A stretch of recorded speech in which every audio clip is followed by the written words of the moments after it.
Assalamualaikum warahmatullahi wabarakatuh. Firstly, I thank Allah for giving us everything.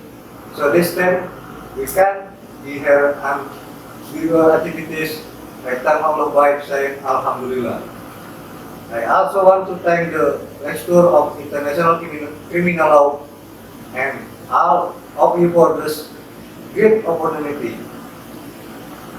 My dear friend, I have your attention. The presentation is about to start. Let me introduce myself. My name is Deden. As you might know, I am here in my function in moderator. I want to thank Allah that has given us everything. So this time we can be here and do your activity. I thank to Allah by saying Alhamdulillah Rabbil Alamin. I also want to thank to the teacher and all of you for this great opportunity. My beloved friend, may I have your attention? The presentation is about to begin. Let me introduce myself. I am a student. As you probably know, I am here in my function as moderator. The topic of discussion that will be presented from our group is their group regarding the International Criminal Court. Allow me to introduce the speaker person. This is next to him, Mr. Hendra. Next to him is Mr. Dede Damiati, and to him is Mr. Faudul Maruf, and next to him is Mr. Sunanda.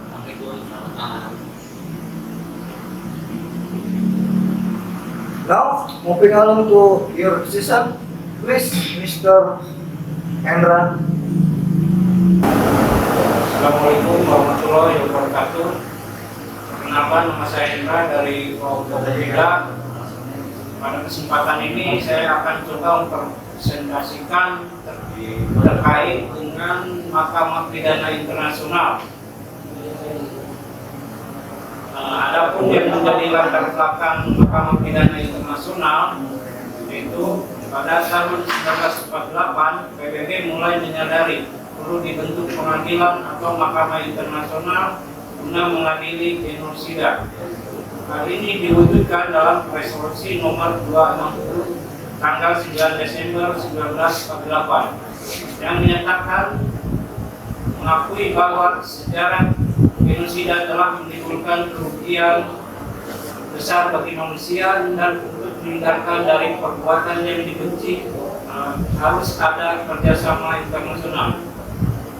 Tanggal 17 Juli 1998 berdasarkan resolusi tahun 1948 dibentuklah Mahkamah Pidana Internasional melalui Statuta Roma. Mahkamah Pidana Internasional yaitu suatu badan peradilan independen yang bersifat permanen yang dibentuk oleh anggota masyarakat internasional melalui Statuta Roma.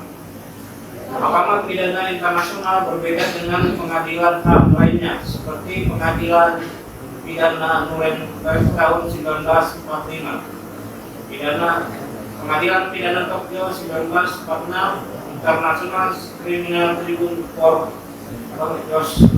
Yugoslavia 1993 maupun International Tribunal for Rwanda 1994. Keempatnya merupakan lembaga pengadilan internasional yang bersifat ad hoc atau sementara. Tujuan dibentuknya Mahkamah Pidana Internasional adalah mengadili tindak pidana yang mengancam jiwa manusia berdasarkan hukum internasional yang berkedudukan tetap di Den Haag, Belanda. Adapun yang menjadi karakteristik Mahkamah Pidana Internasional terbagi menjadi 4. Yang pertama, menangani masalah-masalah individu dan memiliki kewenangan dalam penyidikan, penuntutan, dan pemidanaan. 2. Merupakan badan peradilan yang bersifat permanen bermarkas di Den Haag. 3. Jika memiliki yurisdiksi internasional terhadap kejahatan internasional yang diatur dalam Statuta Roma. 4. Menjadi pelengkap atau komponen dalam pengadilan HAM di tingkat nasional. Pasal 1 Statuta Roma. Dengan ini Mahkamah Pidana Internasional disingkat Mahkamah didirikan. Mahkamah merupakan lembaga permanen yang memiliki kekuatan untuk memberlakukan yurisdiksinya terhadap pelaku tindak pidana internasional. Yang paling serius sebagaimana diatur dalam statuta ini, Mahkamah ini menjadi pelengkap dari yurisdiksi pidana tingkat nasional. Yurisdiksi dan fungsi dari Mahkamah ini diatur oleh ketentuan dalam statuta ini. Selanjutnya presentasi akan dilanjutkan oleh teman saya yaitu Saudara Adam. Terima kasih. Assalamualaikum warahmatullahi wabarakatuh. Melanjutkan dari kawan saya, Pak Hendra, saya Dede Demianti akan melanjutkan presentase apa yang telah dipaparkan tadi oleh kawan saya. Yurisdiksi MPI ini terbagi 4 bagian. Yang pertama ada genosida. Yang kedua, crime against humanity. Yang ketiga, war crime. Yang keempat, aggression. Kita ketahui bersama bahwa yurisdiksi MPI satu disebut dengan genosida.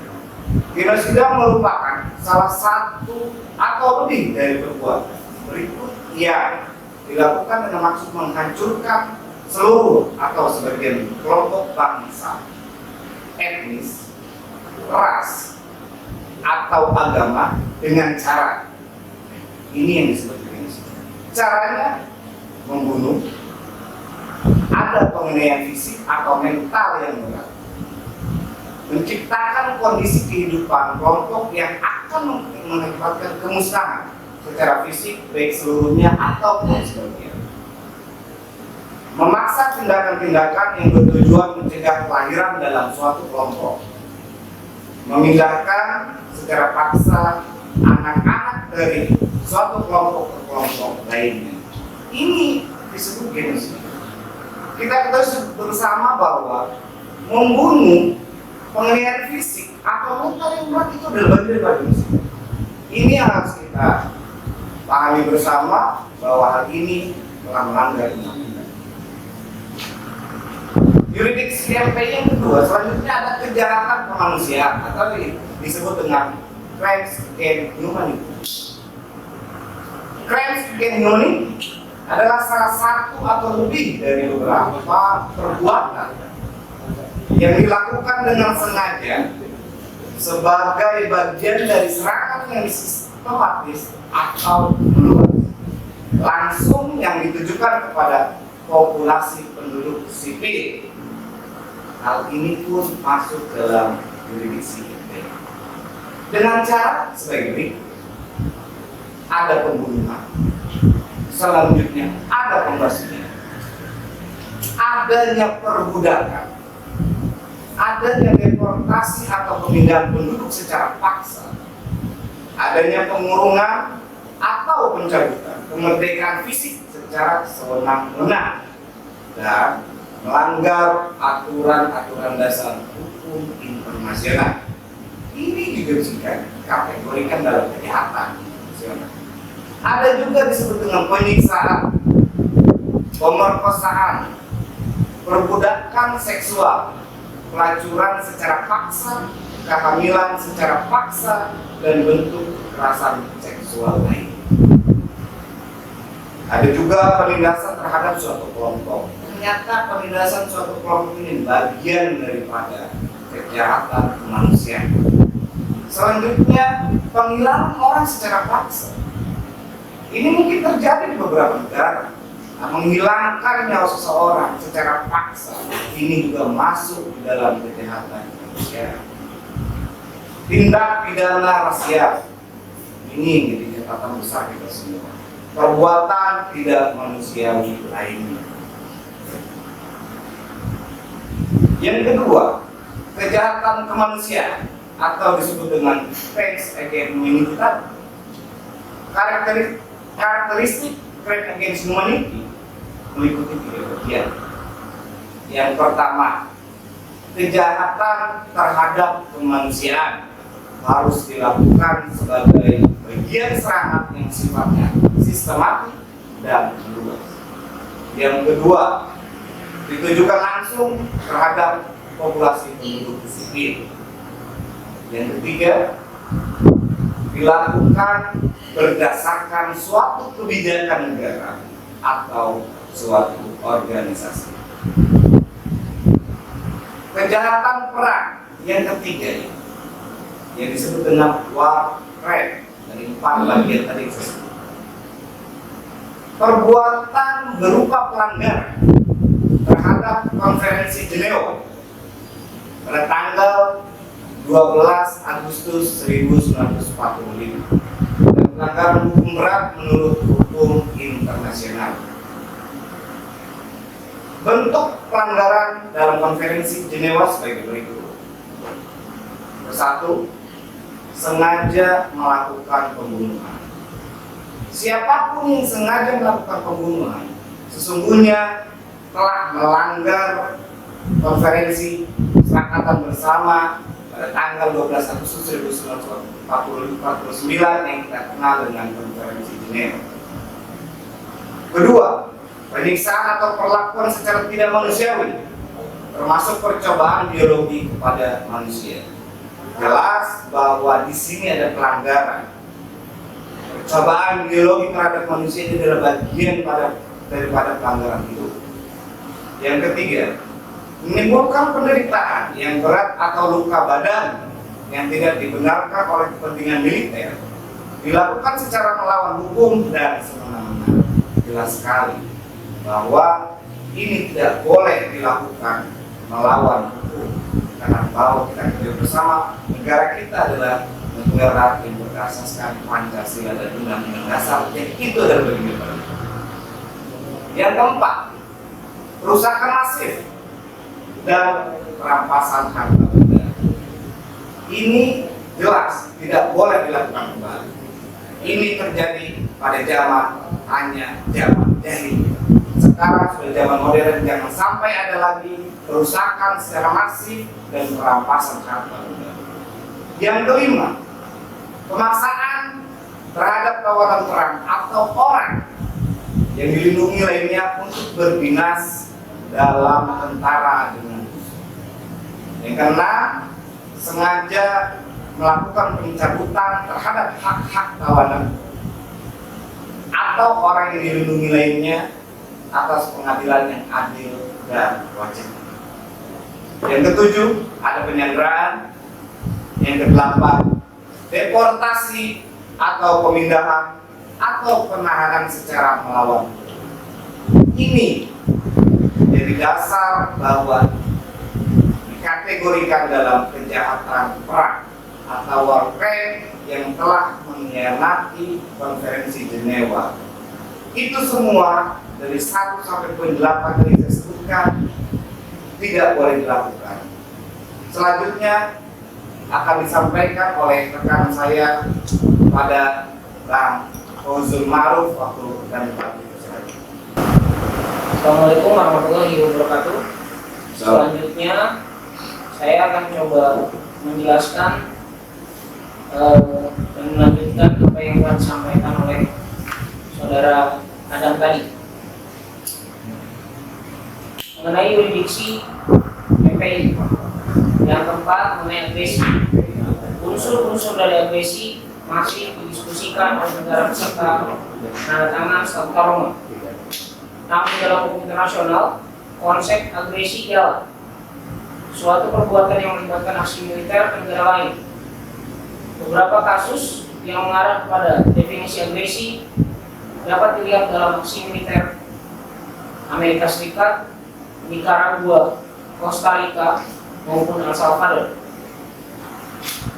Amerika Serikat termasuk penentang dimasukkannya agresi ke dalam Statuta Roma.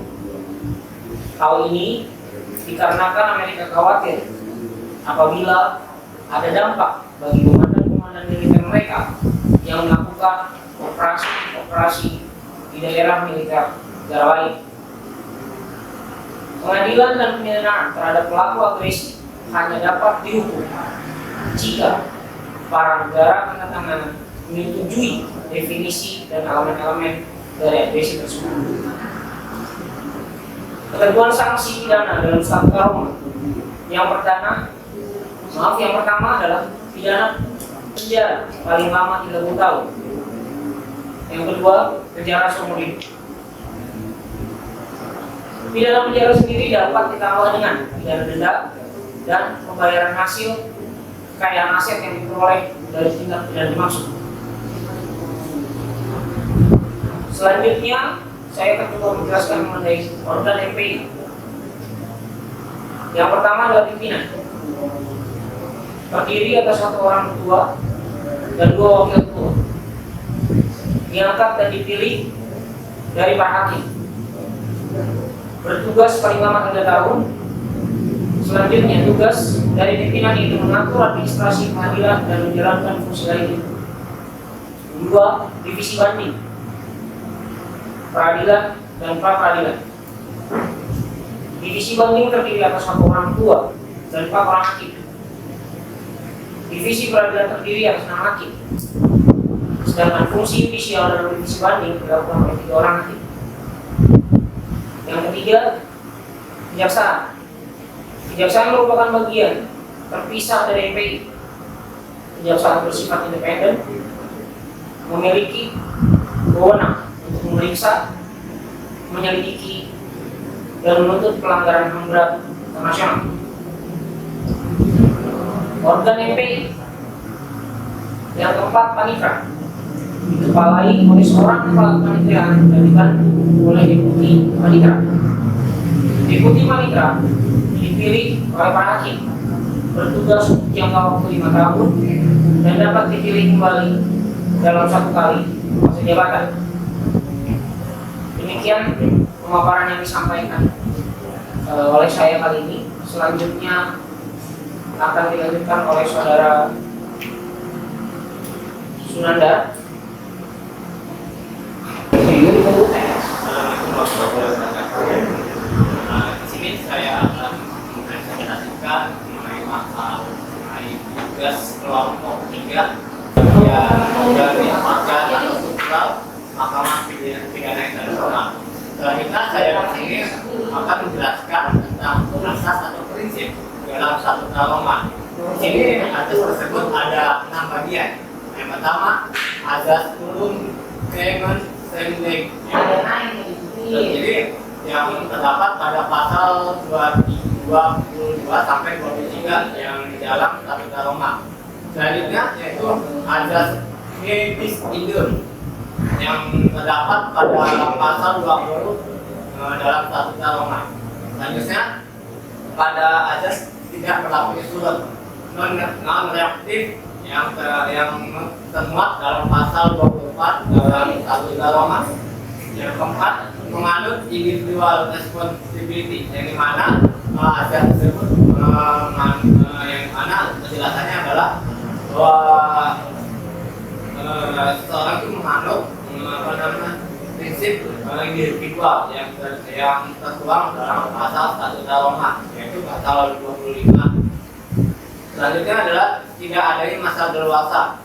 Yang di sini tidak ada batas waktu untuk melakukan suatu pengadilan yang dimana tercantum pada pasal 29 Statut Roma. Selanjutnya adalah yang keenam, alasan penghapusan pidana yang dikenal dalam Statut Roma.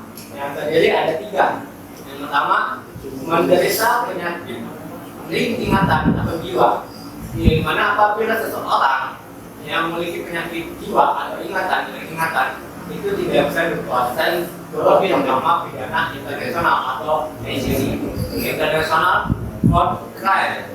Selanjutnya itu dalam keadaan keracunan sehingga tidak bisa menyadari perbuatannya.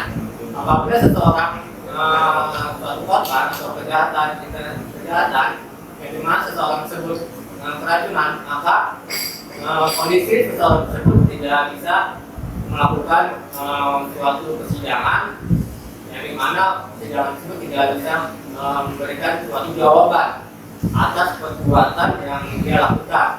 Selanjutnya dilakukan karena membela diri atau orang lain atau harta benda dalam hal kejahatan perang. Mahkamah Pidana Internasional atau ICC (International Court of Crime) juga diberikan kewenangan untuk mempertimbangkan penghapusan pidana di luar alasan-alasan yang diatur oleh statuta.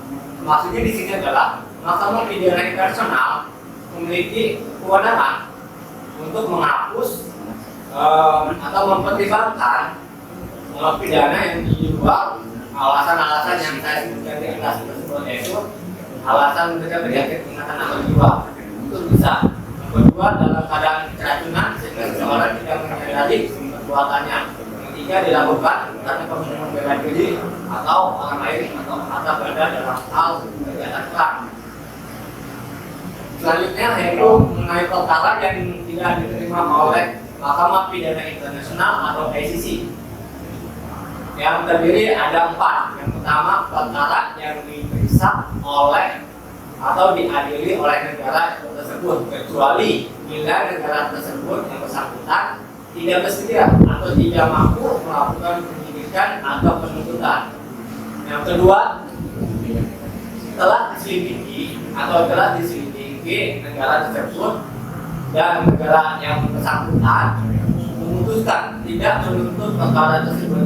Jadi negara-negara yang memiliki kasus atau kemudian diselidiki oleh negara lain atau yang perwakilan Mahkamah Pidana Internasional, dan juga apabila dalam kasus tersebut tidak menemukan suatu unsur tindak pidana kayak sudah segala macam, maka menuntut perkara itu bisa diberikan. Sehingga pelaku sudah diakui dalam perbuatan yang sama. Jadi apabila pelaku itu melakukan kejahatan yang sama, contohnya kayak kejahatan memperkosa atau segala macam memperkosa, nah dia melakukan lagi, jadi bisa diadili dengan perbuatan yang sama. Yang keempat, itu kasusnya tidak cukup kuat di proses Mahkamah Pidana Internasional. Jadi kasus dan juga barang bukti kejahatan, suatu kejahatan yang dibawa ke Mahkamah Pidana Internasional apabila bukti tersebut tidak kuat untuk menyakiti pimpinan atau ketua Mahkamah Pidana Internasional, sehingga kasus tersebut bisa dihentikan. Prosedur selanjutnya adalah prosedur pengajuan kasus ke Mahkamah Pidana Internasional atau International Court of Crime. Yang pertama, negara peserta mengajukan langsung ke penuntut umum jika terdapat suatu atau lebih tindak pidana yang diatur dalam Statuta Roma. Jadi, apabila negara peserta, contohnya kayak Amerika dan juga yang lainnya, itu bisa mengajukan langsung ke penuntut umum ke Mahkamah Pidana Internasional lebih dari 1 kali dalam kasus yang sama. Nah, itu tidak diatur dalam Statuta Roma. Yang kedua, Dewan Keamanan PBB atau Perserikatan Bangsa-Bangsa yang tahu sendiri, dalam artian mereka melihat Dewan Keamanan PBB tersebut melihat dengan mata kepala sendiri kejadian atau kasus tersebut dengan mata kepala sendiri, terus mengajukan terjadi tindak pidana ke penuntut umum. Jadi penuntut umum ini adalah Mahkamah Pidana Internasional. Yang ketiga, penuntut umum berdasarkan asas proprio moto melakukan penyidikan sendiri. Jadi yang ketiga, bahwa penuntut umum itu memiliki kuasa untuk memiliki diri sendiri tanpa melalui surat dari Mahkamah Internasional, karena dia memiliki hak prerogatif yang dituntut langsung oleh Mahkamah Pidana Internasional. Sekian dari kelompok kami dari kelompok 3 bahas tentang Mahkamah Pidana Internasional atau ICC International Court of Crime. Saya ucapkan terima kasih. Assalamualaikum warahmatullahi wabarakatuh. Jadi demikian presentasi dari kelompok kami, yaitu dari kelompok 3 terkait dengan tema tentang kali ini Mahkamah Pidana Internasional. Jadi kesimpulan dari presentasi kami tersebut yaitu Badan Peradilan Pidana Internasional sebelumnya yang semuanya merupakan Badan Peradilan ad hoc. Mahkamah ini bersifat permanen. Artinya dibentuk atau didirikan untuk suatu jangka waktu yang tidak terbatas dan bersifat tetap untuk selamanya. Belajar dari pembentukan Badan Peradilan Pidana ad hoc yang dibentuk setiap kali terjadi peristiwa kejahatan perang, genosida, kejahatan terhadap kemanusiaan ataupun kejahatan agresif di berbagai kawasan dunia ini, serta semakin banyak terjadi kejahatan berulang pada masa yang mendatang dengan akibat-akibat di luar batas-batas kemanusiaan. Maka dibentuklah Badan Peradilan Pidana Internasional yang bersifat permanen. Melalui beberapa kali konferensi diplomatik dan terakhir diselenggarakan di Roma, Italia, akhirnya berhasil disepakati Statuta Roma pada tanggal 17 Juli tahun 1998 sebagai syarat dasar dari pembentukan Badan Peradilan Pidana Internasional yang bersifat permanen dengan nama Mahkamah Pidana Internasional atau International Court. Dengan adanya Badan Peradilan Pidana Internasional yang permanen ini, maka tentu saja tidak perlu lagi dibentuk Badan Peradilan Pidana Internasional ad hoc untuk menghadapi kejahatan-kejahatan yang sebelum dari mahkamah yang akan atau diperkirakan akan terjadi pada masa-masa yang akan datang.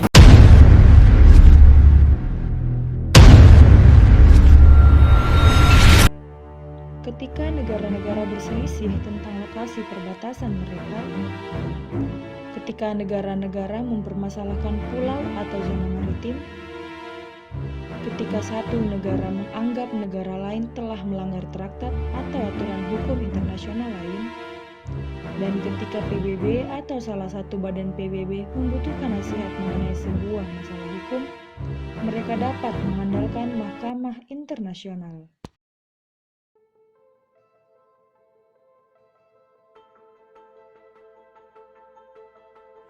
Manusia telah hidup dengan dunia yang penuh dengan kekerasan, kejahatan, dan kriminalitas. Menurut podwidel.com, setidaknya terjadi lebih dari 500.000 kriminal dalam sehari, baik itu kekerasan seksual maupun pembunuhan. Segala bentuk kejahatan yang terjadi sehari-hari perlu yang namanya keadilan. Maka terbentuklah pengadilan. Ketika kriminal atau kejahatan menjadi masalah internasional, maka akan berhubungan dengan ICC. International Criminal Court atau yang disingkat ICC merupakan pengadilan tingkat akhir untuk mengadili kejahatan internasional seperti genosida, kejahatan perang, dan juga kejahatan terkait hak asasi manusia. ICC didirikan pada tahun 1998 setelah melalui proses diskusi yang terjadi di United Nations yang pada akhirnya diratifikasi oleh sejumlah negara dan resmi beroperasi pada tahun 2002. Pada dasarnya, pembentukan ICC juga memiliki tujuan yang paling penting, yaitu untuk menyediakan kerangka internasional dan wewenang yang legal dalam pengadilan apabila negara tidak mampu atau negara gagal dalam melaksanakan kewajiban tersebut. Seperti yang kita ketahui sebelumnya, ICC juga berfungsi dan berguna bagi masyarakat internasional. Dengan adanya ICC, hukum internasional semakin jelas dan keadilan dapat ditegakkan.